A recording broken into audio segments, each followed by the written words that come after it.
Welcome, everyone. Thank you all for joining in the middle of the day. We are so excited to have you all here today. My name is Rita Meher. I'm the co-founder and the executive director of Tasveer. You're all joining in the middle point of our Tasveer Festival. Today is day 12, started on October 1st, and it will go till October 24th. It's a 24-day festival, and the name is the Tasveer Festival Watch Read Talk. What we have today is the talk part of the festival, where we are doing an industry panel called A Brown Girl's Guide to Getting Started and Breaking In. It's a screenwriting masterclass.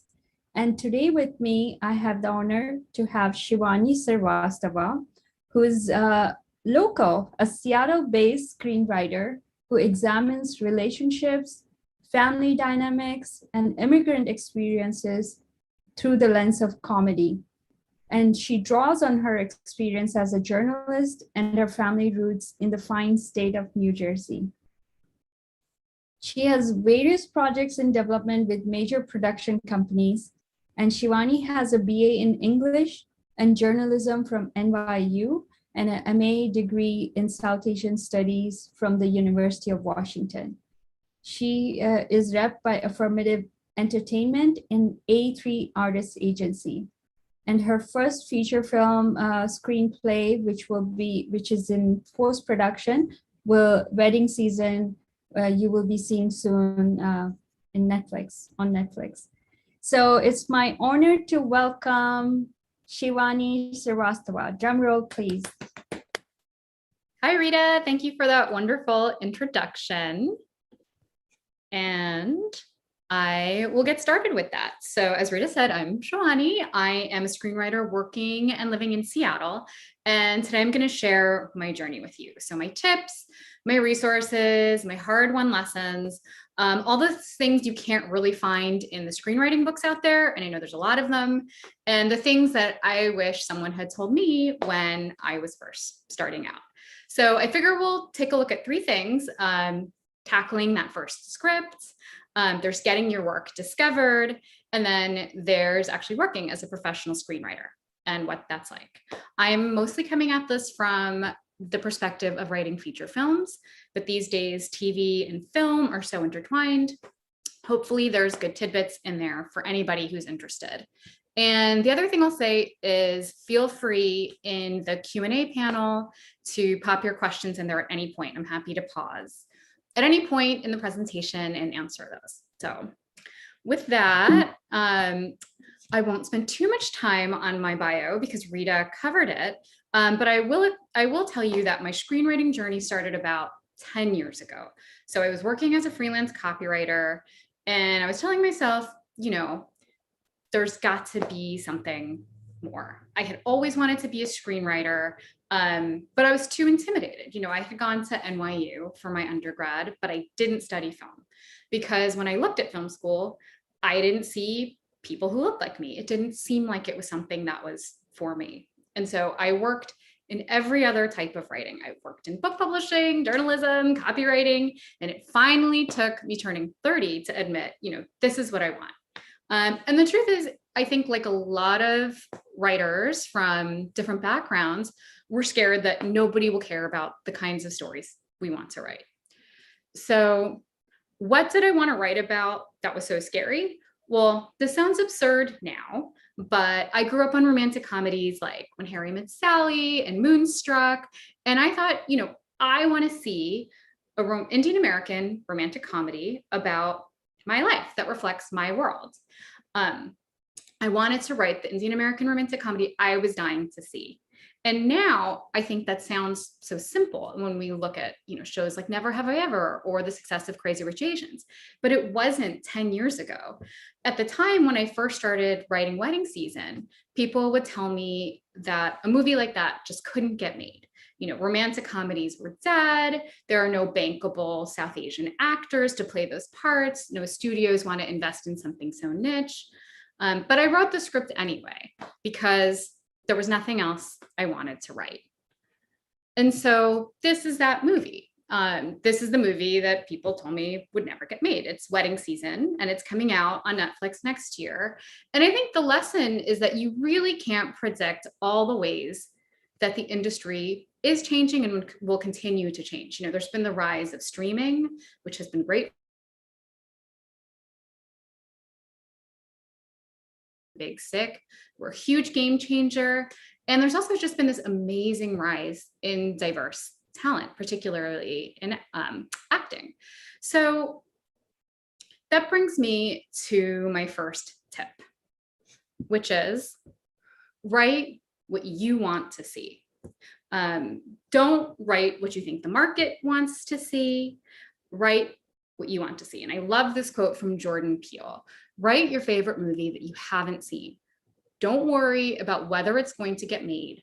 Write something for yourself. And I think that is the best advice for people who are writing their first script. If you try to chase the market is guaranteed to change. They always say if you try to write what you're already seeing in theaters, it'll be too late. So don't chase it. Just write what resonates with you and what you want to see.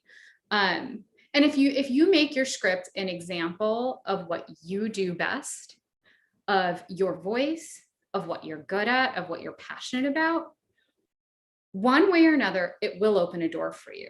That doesn't necessarily mean that the script will get made into a movie. There's a lot of luck, and lightning striking for that type of thing to happen, but it can still open doors for you. People call it your calling card script, because a great script that shows your voice and your passion can introduce you to a manager or an agent or a producer who want to see what you've got, who want to work with you.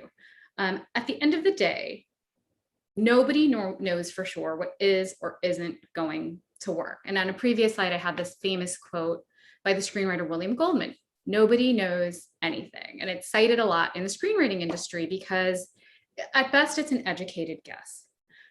All people know with certainty is when they read a really good script from a writer who's passionate about their topic. And that's a sure thing. So my next tip, tip number 2, is there's no single right way to learn the craft. You'll hear from people that, screenwriting is very rigid. There's a 3-act structure, and we won't get into all of those details today. But I think there are so many tools and resources out there that you have to find what works the best for you, both as a writer, but also with your lifestyle. So for me, I started out with a 1-day workshop in San Francisco, and it opened my eyes to everything that I didn't know. It was the thing that showed me what I didn't know. And I think that's a good first step. So from there, I bought a ton of books, some of them more helpful than others, but I think they're a great cost-effective way of just getting your foot in the door, learning the craft, seeing if this is something you want to do. I've listed some of the most common ones that are also some of my favorites here, but I think there are literally hundreds. And these are really for getting started. As you get more advanced, there's other books for crafting characters and transformational arcs. I mean, really, there's a whole industry of books about this, but I think these are the best for getting started. So as I got serious about screenwriting, I started taking classes. I wrote my first script effectively taking online classes through UCLA Extension. And I know many universities offer classes like this. They're not cheap.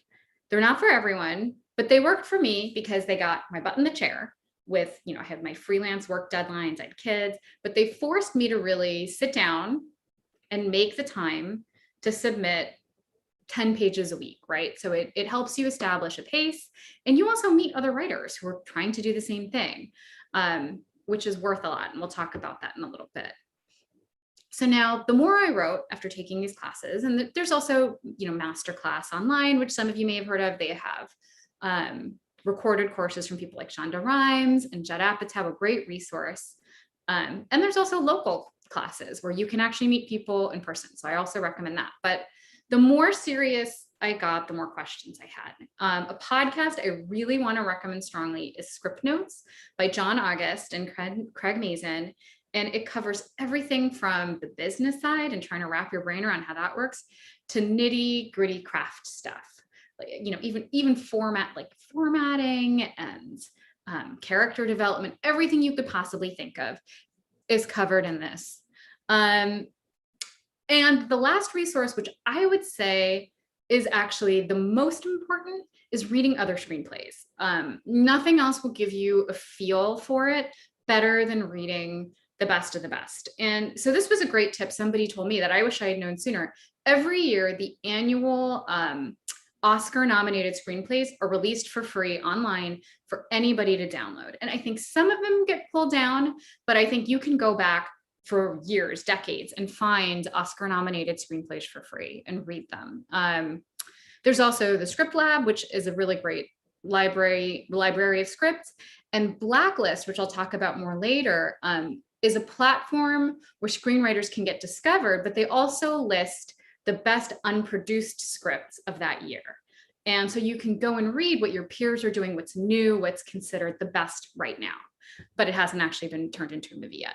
And I will pause because we have a question, which is, could you compare and contrast formats, feature film versus TV? Which do I prefer and why? Do you feel that South Asian stories are better served by one versus the other? Which I think is a great question. So I tend to prefer feature, but they're very different formats. So, and I think you could argue that they're both difficult and both easier for different reasons. So with a script, with a feature script, you're typically talking somewhere between 90 to 120 pages.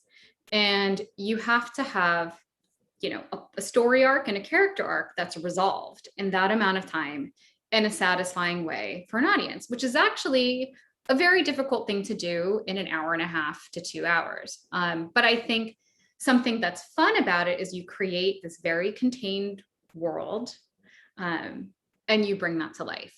With TV, I think there's a lot of work that goes into long-term character development, but when you're starting, what you really just need is a pilot. You don't have to have a whole season written. You just need that first episode, whether it's a 30-minute comedy or a 1-hour drama that shows what you envision. And so you don't have to solve all the problems yet in that pilot, which can be a good thing. But on the flip side, you have to introduce all kinds of things that will show that this one pilot people need to see. With a movie, people say, okay, people want to see this and be entertained for an hour and a half. With a good pilot, you need to show from that 30 minutes or 60 minutes that this could be entertaining for seasons and years to come, which is a tall order. So, yes, it's shorter. Yes, you don't have to solve all your problems, but there's a whole other set of challenges.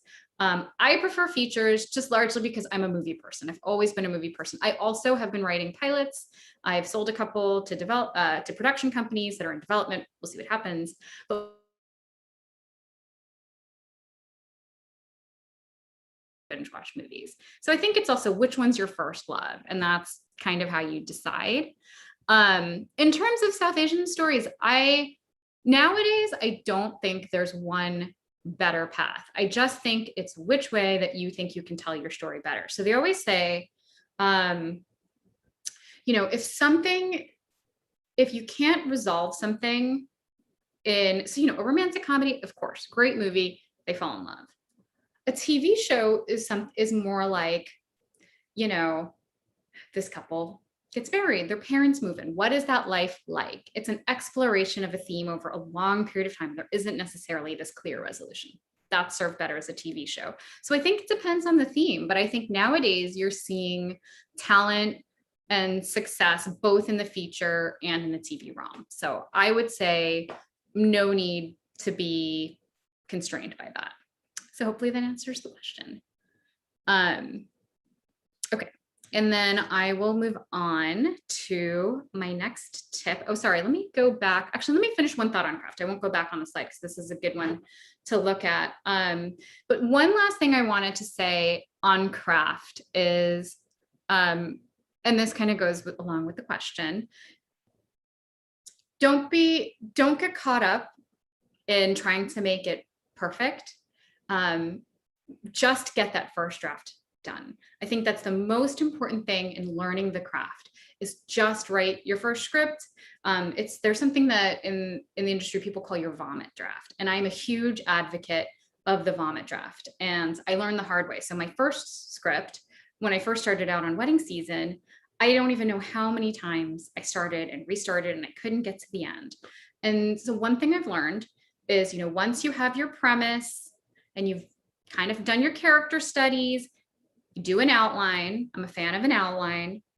Once you have that, you just write. You don't stop. You don't edit yourself. You don't worry if it's good or bad or whatever. You just get to page 100 and fade out. And once you have that, it's much easier to go back and see what's working or what's not working and revise yourself. But I'm a huge advocate for your first script, write the vomit draft. It demystifies the whole process. So I just wanted to throw that in there. Now, tip number 3 is find or build a writing community, because writing and finishing a script, even if it is a vomit draft, is extremely difficult. And it helps to have a community of people who are going through it with you. So as we covered earlier, classes and workshops, whether they're online or in person, are a great way to do this. I am still friends with some of the people from my early workshops, and they've also gone on to work in the industry. So it's great people to know. There's conferences, like the Austin Film Festival has a conference for screenwriters every year. I know it's extremely popular. Screenwriting Twitter, which has emerged really in the last few years, wasn't around when I was starting out. If you just type in hashtag screenwriting, there's a huge community of aspiring writers on there who share their own stories. They ask really good questions about pitfalls and things that are happening to them as they advance in their careers. I think it's a great resource. Contests, which I can talk more about in a little bit, but they're one of the most popular ways to get your script discovered. But by entering them, you also often meet, for example, Screencraft has a Facebook page that's for writers who enter or place in their contests. So you meet other writers who are at the same stage in their career as you. And then of course, film festivals like this year, where you can meet other like-minded people. Now, the next part about having a community is what I think is the most important thing you need to do after you have your first draft. And that is seek out feedback. It's scary, but you have to do it. And you really can't revise that vomit draft and make it something that really sings without getting notes, because after a while, it's really hard to see your own work. And I often call wedding season my first, second, and third script, because I was working on other things, but I revised it so many times. I thought I was done with it more times than I can remember.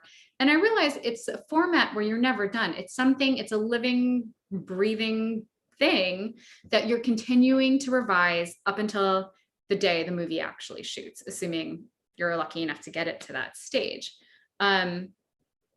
So where do you get notes? This is a question I get a lot. How do you get notes and feedback on a script that you can actually trust? I know I've come back to classes and workshops a lot, but some of my best early notes came from my peers and from teachers in these online classes I took.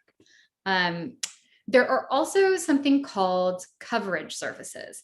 And it's literally you pay, my favorite is Screenplay. I've used them before. I don't remember what the fee is, but you literally pay something like $70. And in a couple of days, you get back nicely typed up notes from a professional reader. So these are people who maybe have worked for production companies or at streaming services, and this is something they do professionally. So they're often very useful notes, even if they're not your favorite.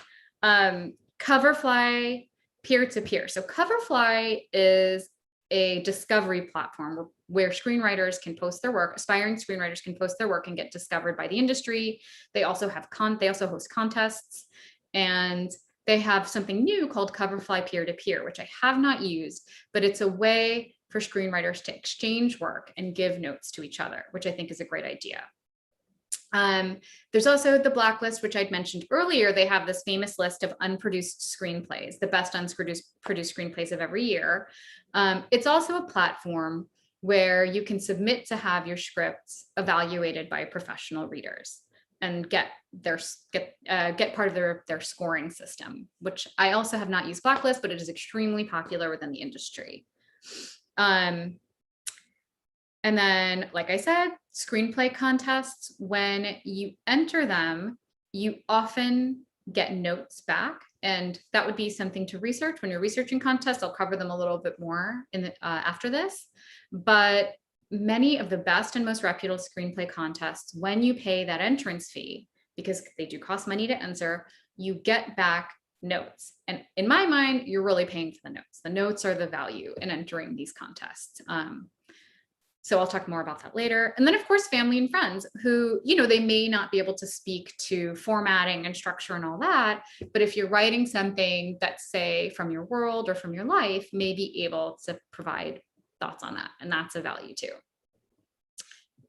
So moving on to tip number 5, writing is rewriting and rewriting again. And you'll hear professionals in the industry say this over and over. And I love this quote from Ava DuVernay. Just know that everyone's writing is terrible until it's not. No one's stuff is right immediately. You got to work it, refine it, shape it, spend time with it. It's a relationship between you and what comes from you. And I find that to be 100% true. So as a professional writer, you will be asked to rewrite your script for all kinds of reasons: budget, logistical reasons, notes from the studio or directors or actors, and learning how to take notes and feedback and actually interpret them and use them in a way that makes your script better without sacrificing the integrity of it is one of the most important skills you need to know as a pro writer. And I think it's important to start right away, as soon as you get that first vomit draft. So some tips on revising. The first thing I'll say, which is kind of just a mechanical point, is the industry standard software is Final Draft. And I know there are some other ones out there that are popular, but the one that people reference is Final Draft. It's good to know how to use it. And something I wish I'd known is they do have a revision mode. It's more complicated than, say, like a Word or the Microsoft Suite or Google Docs. And so it is good to learn how to use it. There's ways to track your changes with colors and what dates you're making changes. The expectation is to know how to use it. So practice it now. And notes aside, you are also your own best editor. And I think you have to sort of learn as you write your own tendencies and create a checklist to look for this. I'll give you an example. I've noticed that one of my struggles in early drafts is that my main character is often very passive. They're just kind of, things are happening to them and they're reacting to them.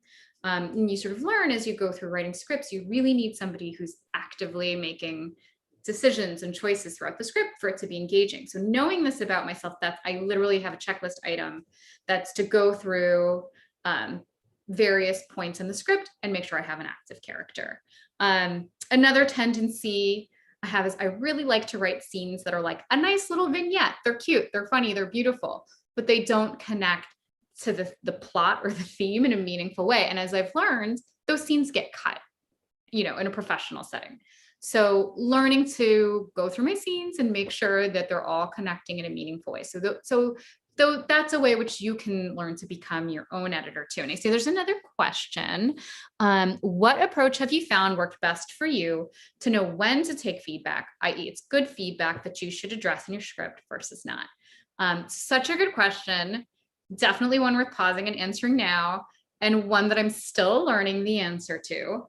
But I will say that I think I've found that almost every note I've gotten, when I've gotten to the bottom of it, has had a kernel of something good in it.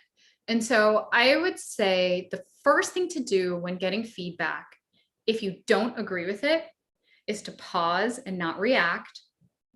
And just, so one thing I do is I triangulate feedback. So it's hard, let's say, if you get a note from one person, but now let's say you're entering contests, you have family and friends reading it, you have teachers reading it, you have a writer's group reading it.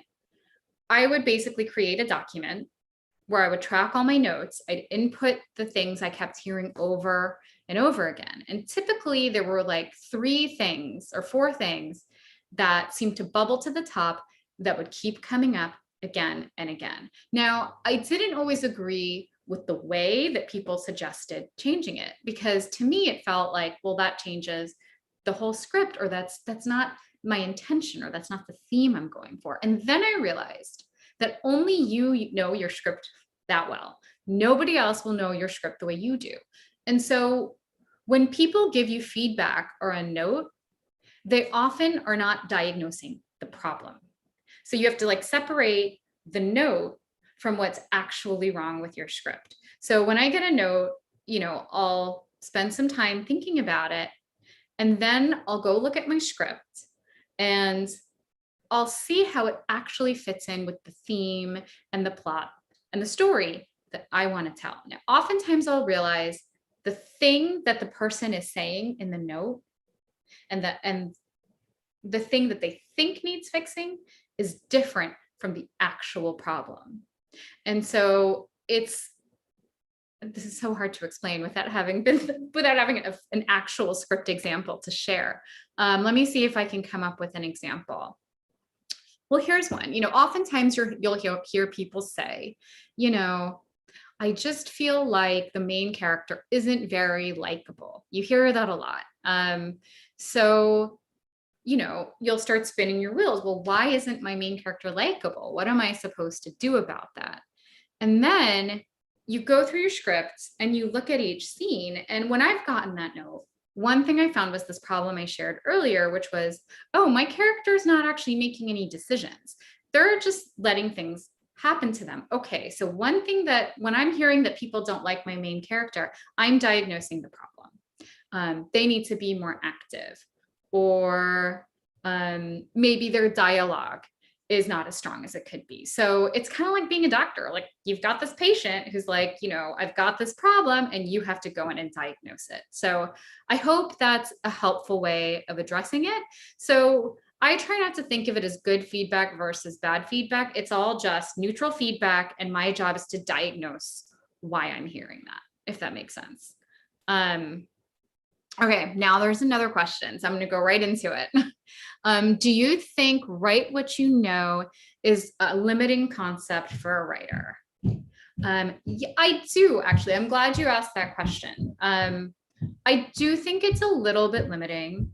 I think when people say write what you know, I think it gets interpreted very literally as, you know, I'm South Asian, so I'm going to write a South Asian romantic comedy. You know, I don't think it should be so literal. I think write what you know is more about an emotional truth, right? I mean, or nobody would be writing superhero movies, because like, who knows about that, right? So, but I think if you look at, say, like what Chloe Zhao is bringing to the Eternals, right? Or the screenwriter behind Shang-Chi, I think his name is, oh shoot, I'm forgetting his name, which is horrible.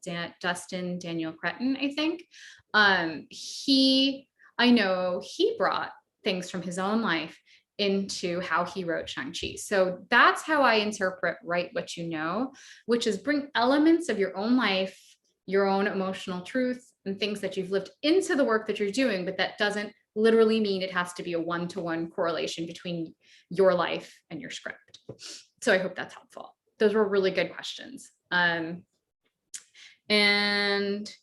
okay, I think we can move on to the next tip then, unless there are more questions. Okay. So tip number 6 is you don't have to move to LA to break into the industry. So let's say now you've got your script, you've got your notes, you're really happy with it. You think this is your calling card script. It's going to open doors for you. So what now?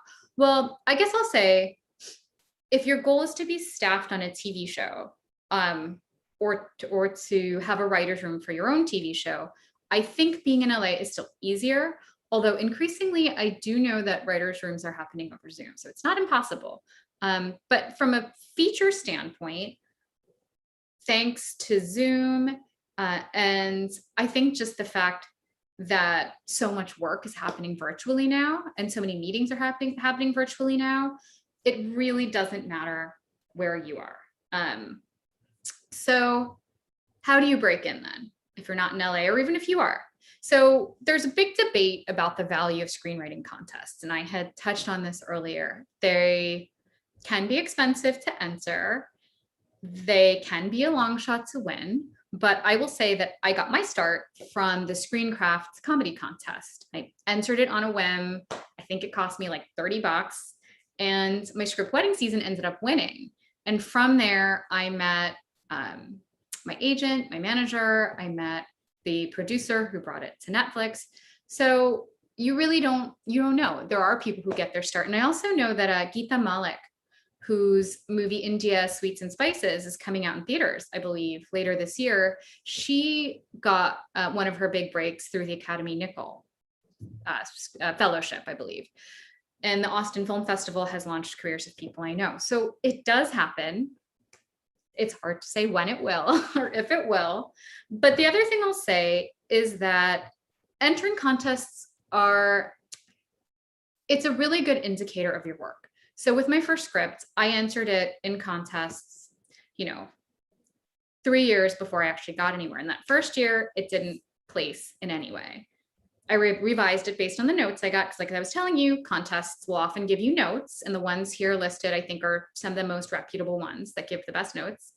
And then I revised, submitted it the second year. And then the second year, it started placing as a quarterfinalist or semifinalist. So that gave me a clue, like, okay, we're going somewhere. And then the third year, I entered it, the script won. And some of that was, I think, timing. Crazy Rich Asians was out in theaters that year. I think judges were sort of able to envision a South Asian American romantic comedy actually being made in a new way. So some of those things you can't predict, but the notes and how my script placed, I think, were very good indicators of how strong the writing was. So there's some value in that. Aside from contests, there are fellowships and labs. I've listed some of the most well-known ones here, and Sundance Labs has a Asian American lab, and I know 1497 and Salon are both South Asian specific. The Cape New Writers Fellowship, also for Asian American writers, and We Screenplay, which is a contest, but they also have a fellowship, has an entire contest for diverse voices. So I find also in the contest world, sort of zeroing on the ones that value diverse voices is a good way to go. I know it can feel like an abyss at times for those of you who maybe have started sending your work out there. It can be rejection after rejection, but these platforms, and I also want to mention Blacklist and Coverfly again, which are platforms that you have to register for where you can list your work. But I think it's important to note that these platforms have all played a major role in helping diverse writers break into the industry, because they democratize the process, right? Anybody can enter these regardless of training, regardless of where they live. You don't have to have been so-and-so's assistant. You don't have to have gone to the best film school.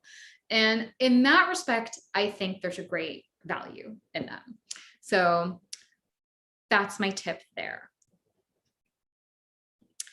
So my next tip is to be prepared when opportunity knocks. So let's say you've got a great script, the contests are telling you so, or you've gotten into a fellowship. What next? So some people like to do pitch contests or pitch festivals, which can be a way of meeting an agent. You can pitch agents or managers. Some people like to query managers and agents cold, just send them an email saying, here I am, here's my work. Do you want to represent me? I would argue before doing those things, there's a few things you want to do to make sure that you're ready. And I see there's another question I will answer as soon as I go through this. So how do you know you're ready to start sending your work out to agents, managers, producers, or to pitch them?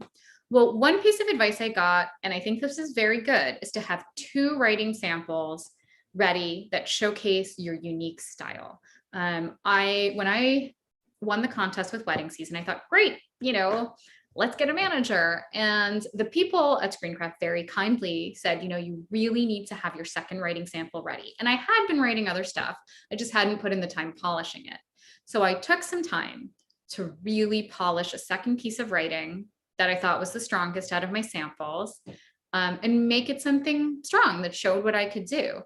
And once I had that, when I did get introduced to potential agents and managers, they saw that I wasn't just a one-trick pony, right?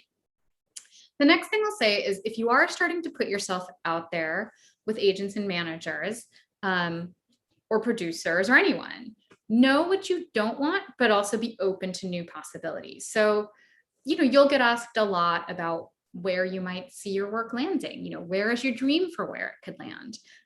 And, sometimes you get your dream, but sometimes you'll be proposed with something that does mean your movie might get made, but it might be completely different from what you pictured. And that can be a good thing. That can be okay. That can be great. But it can also be not what you want at all. And so before going in, don't jump the gun. Before going into these meetings, know what you don't want. The other thing I'll say is be able to pitch yourself and your work. And I think this is true, once, even after you finished your first script, people ask you, what's your script about? And I realized I couldn't really answer that question for a shockingly long time. So learn how to talk about your work in a couple sentences and learn to talk about yourself. What are you about as a writer? What are you trying to achieve? And I think knowing those things is very important because, I'll sometimes get offered projects that are tempting, but I'll realize, they're just not what I'm about as a writer. And I have to know where to draw those lines. And I think knowing those things early on is helpful, even in determining, what should my next script be about. This one's easy. Before you sign anything, please talk to a lawyer or professional writers who will know lawyers. And if you do get the opportunity to meet with an agent or manager or producer, remember, you've got something of value with this script. That's why they're meeting you. So remember that you're interviewing them as much as they're interviewing you, and make sure that they get what you're about as a writer. And I think that's a good segue into the next question, which is, can you shed some light on diversity and inclusion among writers? What is the demographic like? Yes, that's a really good question. I actually have some numbers later on in the presentation, but I remember one of the statistics off the top of my head, which is in 2020, only 25% of film writers were writers of color. So, not just Asian, but of any writer, of any background, were writers of color, 25%, which is an improvement, but I think goes to show how much work is yet to be done. I will say that on the one hand, there's a very strong demand for diversity inclusion within the industry. There's tons of studios and streamers who really, with the best of intentions, want to create more diverse content. I would say that there is still an opportunity gap because I think you have this great demand, but when I look at, the world that I'm in, the number of Asian American writers in the guild, or even just who I interact with, the numbers don't correspond to the number of Asian Americans living in this country, right? So there's still a gap between the talent that I know exists and the ability to get that talent connected to the opportunities. So, and I'll touch more on that in another slide, but I think that's a really good question. I have another statistic there too. So I'll switch gears to tip number 8 for a little bit, which is, as a professional, be ready to collaborate. And I don't even think it has to be just as a professional. I think collaboration can be very valuable for screenwriters who are just starting out too. Find a partner who you write well with, or find somebody who's a director and maybe you can make your movie together. The new iPhone's got cinematic mode. So, and I think this quote from Diablo Cody is a really important thing to remember, which is, when you write a book, you're a one-man band. When you finish a screenplay, it's just a sketch, right? So this is a sketch that will go on to take life from a director, from actors, from production designers. I mean, it's a beautiful thing, but you have to remember it's going to be a collaboration at every step of the way. And I see there's another question I will answer as soon as I finish this section. Okay. So collaborating can be tough as a screenwriter because the idea originates with you, right? So of course you're attached to this idea. It's your baby. I think it's a delicate balance between not being defensive and knowing how to protect the integrity of your work. So we talked a little bit about notes, right? Learning how to not be defensive when you get a note that you may not like, finding that kernel of truth or goodness in there. The other thing I'll say is a lot of writers are used to being solitary and don't like to co-write. If you have an idea that intimidates you because it's maybe outside of your expertise or your comfort zone, try joining up with a fellow writer and co-writing. I have co-written a couple things now, and I'm used to writing solo. And I have to admit, I've been very pleasantly surprised by the process, because whatever your gaps are, you're struggling to think of a joke, you're struggling to fix a plot hole. Maybe your character is a little one-dimensional. This other person is bringing their own whole set of life experiences and expertise to the table. So I would say, even though we're a solitary bunch, be open to co-writing. And the other thing I'll say is know your gaps. So thinking about collaboration specifically from a script standpoint, aside from the movie getting made, like, let's put that aside for a minute, just thinking about your script and making sure it's authentic and telling a true story. I think it's important for us to remember, as people of color, that we still might need to bring in other diverse voices to make sure our scripts are authentic, right? Because we all have our own blind spots. So, go to other people in your life as consultants. If you have the luxury to pay them, I think that's a nice thing to do. I certainly do at this point as a pro. So I think remember your own blind spots and remember that diversity comes in many forms, and be ready to collaborate with that in mind as well. So I will pause now and answer this other question. When drafting your script, how do you go about approaching it to make sure it was a fresh or new take in the rom-com space, aside from it being South Asian leads, which does make it fresh? That's a really good question. And I would say that the answer comes down to theme, and this gets into some craft stuff that's always hard to explain. But, I think when I started with Wedding Season or any of my projects, I think you start with what's a pretty good idea, so if I could, I'm trying to think of an example that's already out in theaters, so that people can know what I'm talking about. But okay, I'll use To All the Boys I Loved Before. I don't know if everybody here saw that, but it's a very popular romantic comedy based on a book. It's got this cute premise where this girl has written 5 letters to boys that she liked in the past, never mailed them, and their sister mails them. So she has to deal with this reality. Very cute premise. So I think a lot of people have a really fun premise. The premise of Wedding Season. She's trying to get out of, getting pressured at all these weddings. So she's going to fake date a guy. We've seen that premise, right? That's not what makes it unique. It's cute. It's fun. What makes it unique is the theme. And I think early on writers will confuse premise with theme.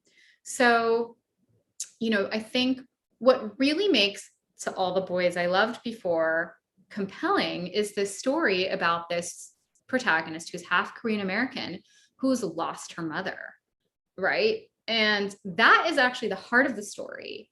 And I would argue in her trying to make her life whole again is actually the theme. And so how she relates to all of these boys, to all the boys she's loved before, all tie into this theme of trying to make her life whole again. And, with Wedding Season, the official log line that's out in the articles is that it's this woman she's trying to learn how to stop living a double life, right? So there's this theme that's deeper than I'm just going to a bunch of weddings, right? I think that's how you make anything fresh. Because I think there's this saying that there's 7 types of stories in the world and they've all been told. I think there's some truth to that, but it's the theme and your own perspective on that theme that makes it fresh. So I hope that helps. Sorry if nobody saw that movie. That's an example. Clearly I love romantic comedies. So my next tip tip number 9 is success comes to those who stick it out for the long haul. And I have friends in the industry who've been at it for decades. And, some people will get their success sooner than others because a lot of it has to do with luck and how the marketplace changes. But I think when people stick with it and do the work and learn the craft, I think the luck comes in some form at some point. And I will say that everything I've shared so far is my own journey and my own learnings. And there are as many stories on how to break in as there are screenwriters. So there's no single path, but I think whatever path you take, it's almost guaranteed to take a long time. For me, it's been 10 years. For some people, it's longer. For some people, it's shorter. But I think 2 important pieces of advice to keep in mind here is 1, don't hang all of your hopes on one script. Even if it's a really good script, keep writing, explore new ideas, explore ideas outside of your comfort zone. And if you're writing, you're a writer. So don't wait for the industry to tell you you're a writer.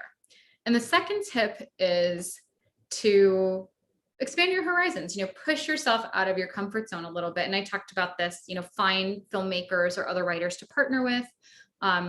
I didn't do this, but I have writer friends who have. Make a short movie that's a proof of concept of your script. Find other filmmaker friends and actually put something together. If that's not your cup of tea, one thing you can do is schedule a table read. If you don't know actors, just have your friends do it and have your script read out loud. It helps you hear it and envision it in a completely different way. So it's not just writing, there's other ways to expand your horizons and keep learning. And I know there are tons of people who are trying to break in, but if you quit, you can't break in. So you have to stick with it. And tip number 10, which I know answers the question that had come up earlier around diversity, is that the industry needs your voice and your stories. And I was on a panel last week with Roshan Sethi and Kabir Akhtar, where we talked about the fact that when we go into meetings as writers, the demand is there. So as a professional writer, I typically get work through 2 ways. One is my manager or agents will have me pitch on an idea that's coming from a production company or a studio. Every idea that I've been asked to pitch for has a diverse cast, a diverse set of characters, and they're really good ideas. Every idea I've taken out of my own, my original ideas, it's the second way you get work is you pitch your own original work, has also had diverse characters. And it's very clear, I think, to writers in the industry that something has changed in the last 3 years and the demand is there. But I like to say there isn't a talent gap. The talent is there. There's an opportunity gap. It's connecting that talent and getting them up to speed to be ready to seize those opportunities. That's what needs to happen next. And that's why you see these South Asian labs like 1497 and Salon, where people who've been in the industry a lot longer than me and have seen everything are now mentoring people who are just coming up to fill that gap, basically. And I think our anecdotal experiences of what we're seeing in the industry is backed up by the numbers. I think what you're seeing right now in theaters or on TV is just the tip of the iceberg. There's a whole wave of diverse content coming. So, and these were the numbers I was talking about earlier. So just 25.9% of film writers in 2020 were people of color, but a movie takes like 5 years to make sometimes, or at the very least 2 years to make. So, I know on that panel I was on last week, we talked about how it felt like the summer of Crazy Rich Asians or the year of Crazy Rich Asians was really when things started to change.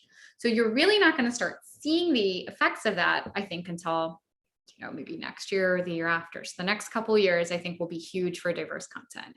And then the other statistic, which I find funny, is that from 2007 to 2019, just 44 out of the top 1,300 top grossing films had an AAPI lead, and 14 of those were Dwayne "The Rock" Johnson. And I love The Rock, but we need more movies that are not just starring The Rock. So I think it's important to keep in mind that if you are writing a diverse story, don't let people tell you that it won't get made or that it's the wrong time. I don't think that's true. That's not what I'm seeing. And the other thing I'll say is don't be afraid of being behind. That was sort of a problem I had coming up in the last few years, was I felt like I hadn't, I was starting late. I had missed all these opportunities, all these fellowships. I had never thought to apply for them. Don't worry about being behind. There's room for all of us to lift each other up and to help each other thrive. So that's what I have at the moment. I'm happy to answer any other questions if they come up, but I don't see any at the moment. I'll pause and see if Rita has anything else she'd like to ask or bring up. Sorry, there's another question, Rita, that just came up. I can answer it if you want. Okay. Okay, I'll answer it first and then I'll throw it back to you. So somebody said, what is your writing schedule or style? That's a very good question. So there's my daily writing schedule, which I've learned that I realistically cannot do more than 4 hours of creative writing in a day. And the other times of the day, I always say like your brain's working on it even when you're not. So I will set aside, typically my best time for hardcore writing is the afternoon. So from 1 to 5 is when I really crank out my writing. In the morning, I'll often, read scripts. I will sometimes noodle on a different idea, not the one I'm writing, to just think about something else. But yes, 4 hours a day, almost every single day. Try not to miss a day. And I think the interesting thing about doing it every day is it becomes easier. And I've noticed that I don't have writer's block as much. I meet with a fellow writer. We're co-writing a pilot together right now, just for fun.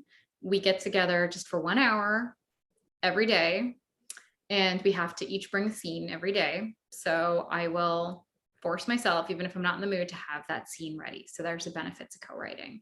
So that's generally my schedule. Is I need to be disciplined. I definitely don't wait for inspiration to strike, or I'd probably never write. I think inspiration comes from just being there and doing it every day. Okay, I think there's another question. Okay, this is a very good question. How do you deal with family or community members who don't take your career seriously because it's not a traditional career? I have heard this come up a lot. So I've always been a writer. So I was, worked as a journalist. I worked in book publishing. I worked in copywriting. So I've had to deal with that for a while. I will say that it's not been my parents my parents have been very supportive of my career, which is partially why I think I pursued writing at a younger age. But especially before you're a paid writer. So I can speak to this. Before my movie was announced, I was still getting paid to write. I was still writing all the time. I was still a professional writer, but without the prestige of it, like being in some article, I think people just kind of thought it was a hobby. I would say the best thing to do is to ignore people who don't take it seriously. It's a really difficult career to explain to anybody, but my husband is a startup entrepreneur, and I think a lot of times people think that that's just you're hanging out, you're not responsible to anybody because you make your own schedule. And I think at the end of the day, you making your own schedule and calling the shots is the reward. It really is. Like, getting to write professionally, getting to have this life where you get to tell stories is the reward.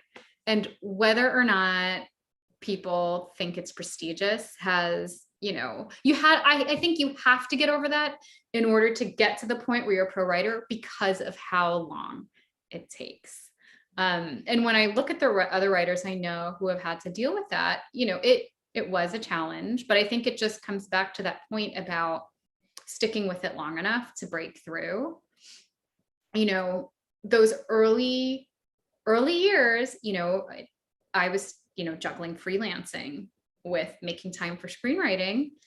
Even you might wonder if you're crazy and if this is really worth the time. I think if you can push past that and stick with it, at some point you just start not to care. And I don't know if I have a better answer than that, but I hope that helps. How can someone, another question. So how can someone who is not a professional writer go about with writing? Yeah, so I think I did have, that's a good question. I think I had a little bit of an edge when I switched to screenwriting because I at least had a writing practice for my work in copywriting and journalism.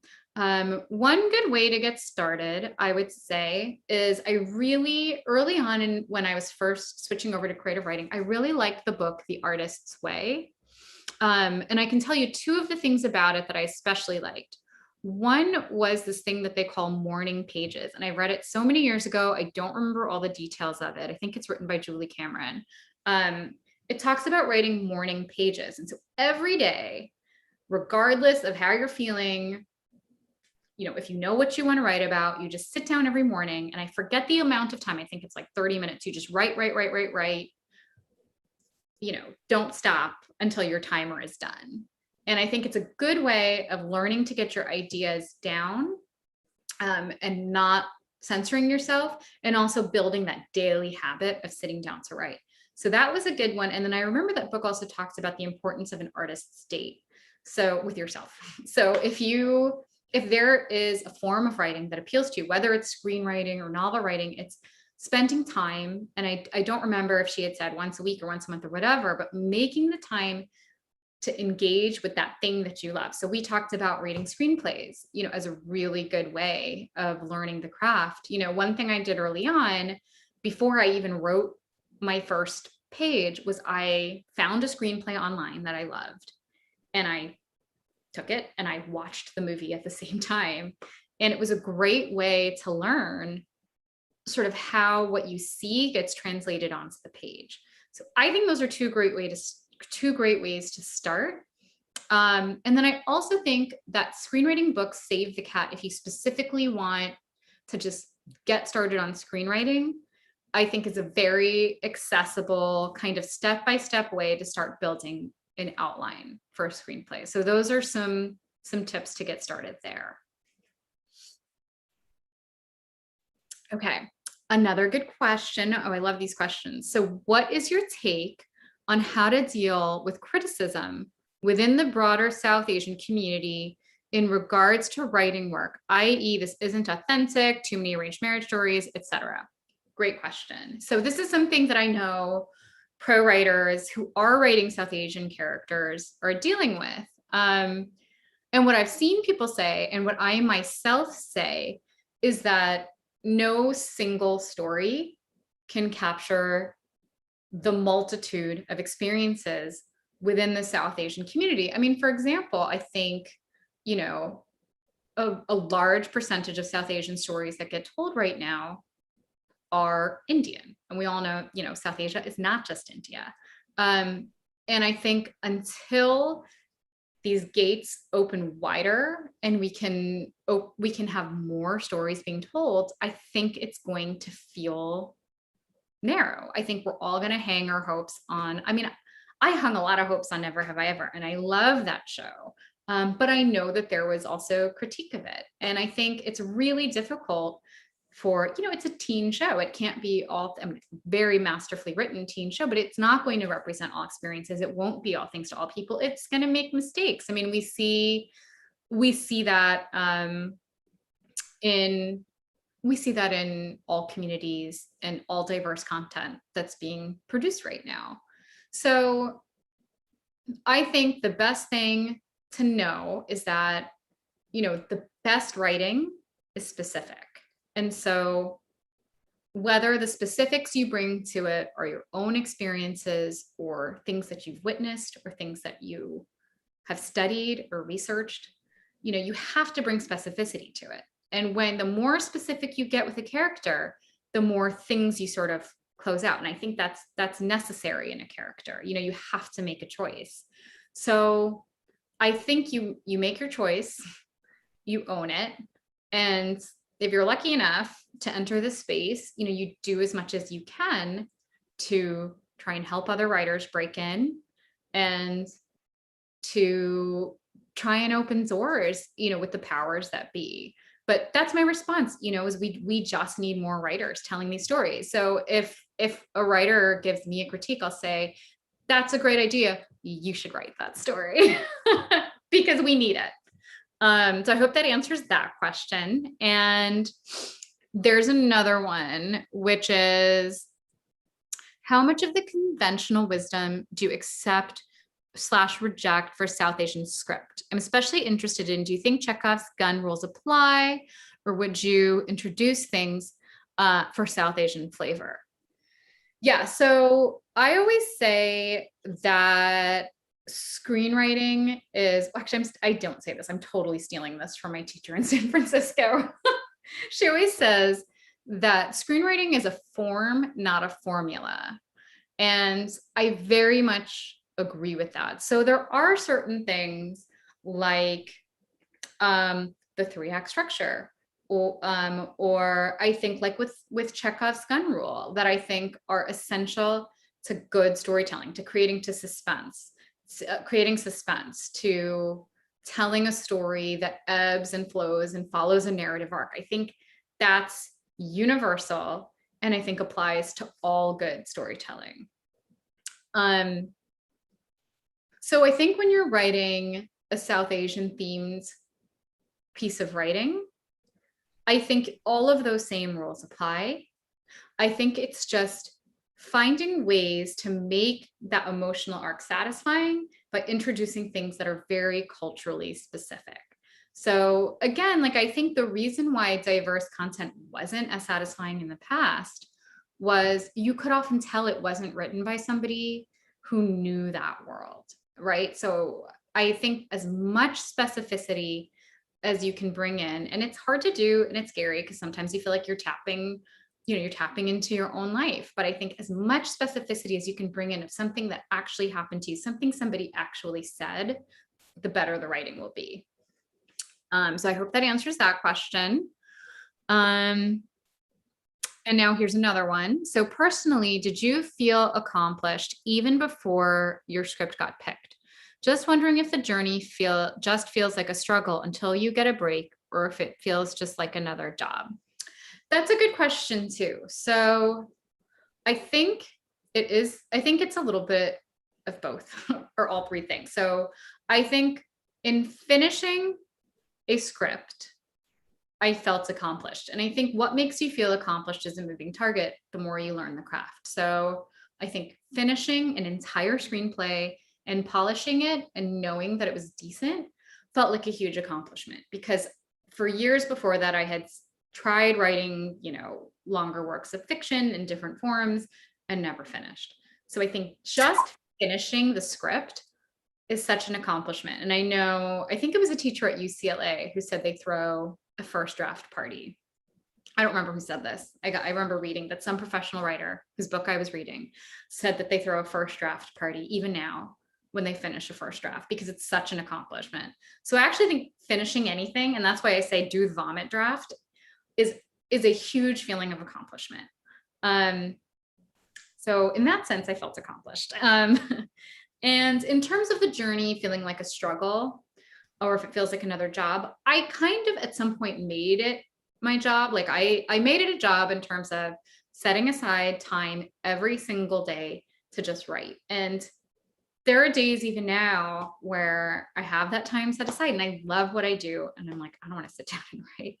But I think that consistency in that schedule and treating it like a job is what helps you produce enough work to break through. It is a struggle for sure until you get your break. And I know when I think about a good friend of mine who's super talented, there's been a lot of, almosts, which I think is really hard. So a script that was picked up by a production company and then almost produced, and then, became difficult because of COVID. I mean, there's so many things that can happen that get in the way of a script being produced.